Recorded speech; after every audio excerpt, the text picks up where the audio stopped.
Cette image du chef de l'État pour un respect strict des mesures barrières a enveloppé toute la mise en œuvre du programme durant l'année 2020.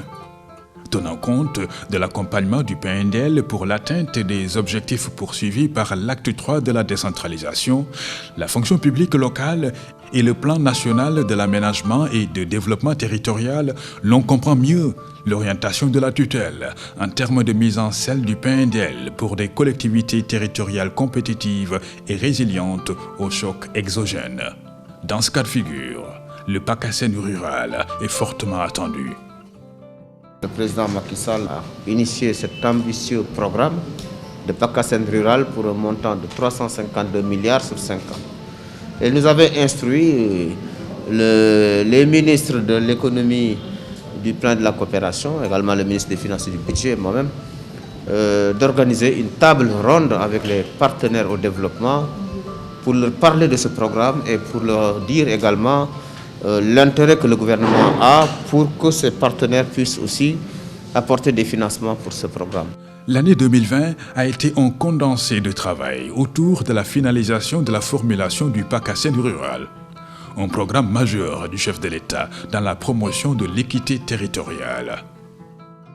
Le président de la République a décidé de faire en sorte, et c'est logique, et c'est ça qui est acceptable, que toutes les collectivités territoriales puissent bénéficier de cette nouvelle approche de renforcement avec une cadence assez soutenue des collectivités territoriales. 3 mois seulement après la prise de décision de son Excellence le président de la République Macky Sall, lors de la dernière réunion consacrée à la décentralisation le 10 octobre dernier, quelques mois seulement, suite à l'orientation forte qu'il a donné de mettre en place le PACASEN rural, seulement quelques mois, vous nous invitez à une réflexion aujourd'hui. Je voudrais exprimer tout le plaisir et ma satisfaction sur cette diligence apportée à l'orientation du chef de l'État.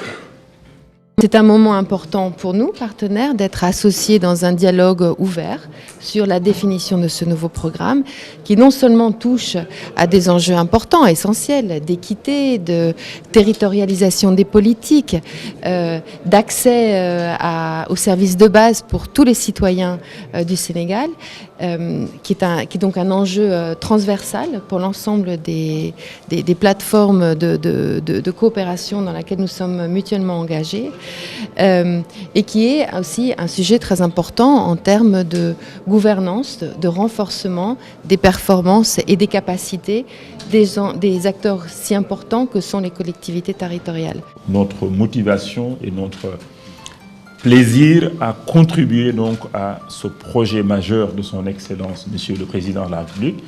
Et je suis sûr également que tous les partenaires au développement qui sont là, et peut-être même certains qu'on n'a pas pu inviter cette fois, seront d'autant plus motivés parce qu'on est certain que ce sont des projets qui vont impacter directement la vie des populations, qui vont impacter directement le bien-être des populations.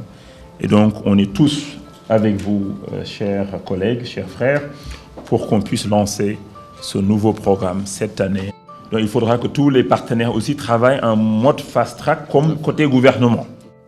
2020, une année où le PNDL a poursuivi le défi de diversifier l'intervention du programme. Le lancement du projet d'appui au plan d'investissement des communes du département de Podor en est un exemple. Pour la première fois, le ministère aura un département complet où les PACASEN et justement les papis et les parents vont travailler et vont couvrir tous les départements, toutes les communes. Donc ça c'est important, ça va être le premier département du Sénégal où il y aura une couverture complète des communes. Au nom donc des collectivités territoriales bénéficiaires, les 18, nous nous engageons effectivement à travers la signature de ces contrats de performance à les réaliser dans les délais et selon donc les indicateurs en tout cas de performance qui seront donc déclinés donc dans ces 10 documents. La dimension citoyenne a été maintenue en 2020. Particulièrement, le prix d'excellence a pris une nouvelle tonalité plus conforme aux exigences du contexte ambiant de Covid-19. Des effets insoupçonnés auprès des primés ont été mis en valeur lors des Jeudis de l'excellence pour en désigner les champions. Le PNDL qui souscrit toujours à l'excellence vous lance ce message mobilisateur. Chères mères, chère population, si vous reconnaissez avec moi que l'excellence se vit tous les jours, alors rejoignez-nous dans la plateforme virtuelle tous les jeudis pour des moments exaltants d'échange et de partage. Dans le droit fil des infrastructures, 36 conventions signées d'un montant de 866 millions de francs CFA et 23 infrastructures et équipements ont été réceptionnés dans les secteurs productifs dans les régions de Saint-Louis, Diourbel et Kédougou. Les décaissements effectués, tous projets confondus, se chiffrent à 4,7 milliards de francs CFA pour un taux de couverture financière de 48,7%.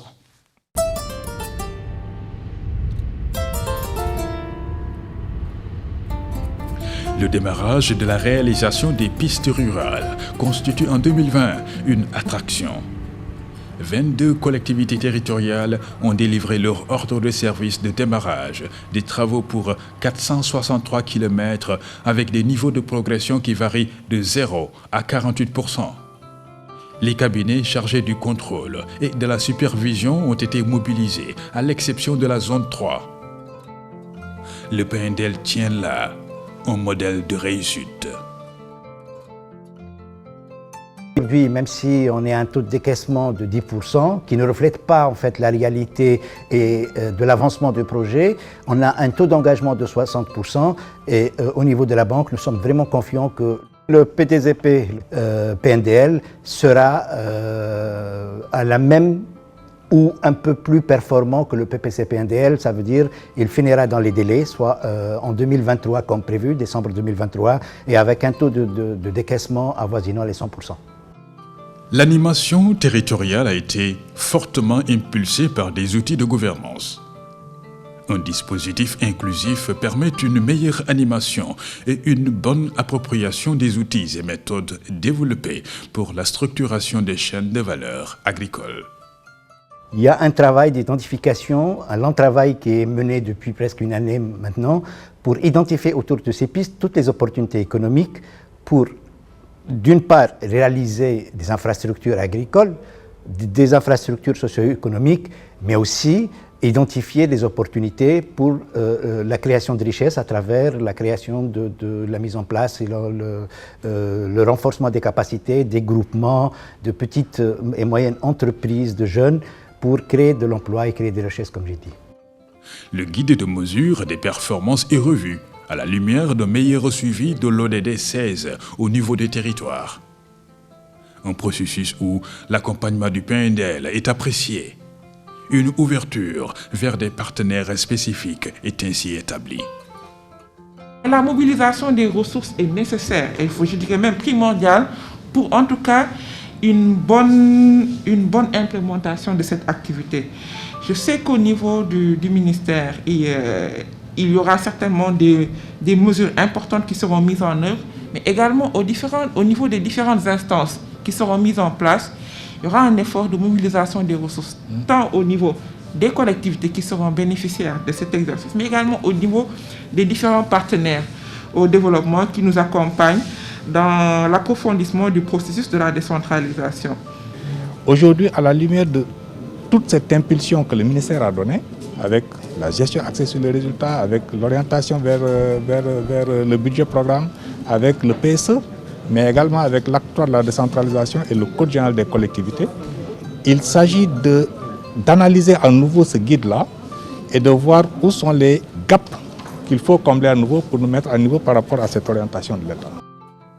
2020 a été une année de consolidation des efforts de renforcement des capacités. Les acteurs techniques ont occupé une position centrale dans l'accompagnement du programme, avec le focus sur la maîtrise d'ouvrage sur fond de respect des mesures barrières. Je suis heureux ici donc d'annoncer que c'est une satisfaction que nous avons pu constater au niveau des des apprenants, au niveau des bénéficiaires de cette formation. Et c'est le lieu pour moi de féliciter le secrétaire exécutif du PNDL, M. Mamadou Thiaw, mais également le directeur du centre de formation sur les travaux publics, M. Djib Thiaw, sur cette belle organisation et saisir aussi l'occasion de féliciter également les formateurs. Vraiment, nous nous réjouissons de l'importance que le ministre des collectivités territoriales a donnée à cette formation et qui rencontre la volonté de son collègue des infrastructures. Il nous a donné instruction d'accompagner avec vraiment toute notre énergie, toutes les actions qui visent à désenclaver le pays et qui sont initiées par le ministère des collectivités territoriales. 2020 aura été marqué par des difficultés de mobilisation des ressources, particulièrement celles de l'État du Sénégal. Le projet de désenclavement des zones de production en a réellement souffert, avec des conséquences fâcheuses sur la mise en œuvre des protocoles avec les partenaires. 2021 sera une année de toutes les attentes et de toutes les possibilités, avec une pleine exploitation de toutes les opportunités offertes au programme. Malgré la présence de la Covid, le PNDL a usé de plusieurs stratégies pour faire face. C'est ainsi que plusieurs activités ont été menées avec succès.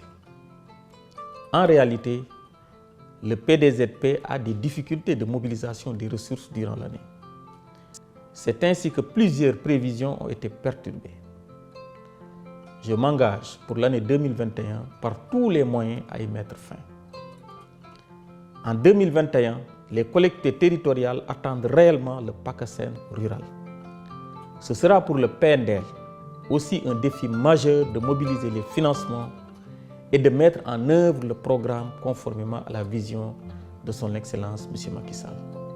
Au total, 2020 a démontré un positionnement institutionnel du PNDL sur des standards qualitatifs élevés.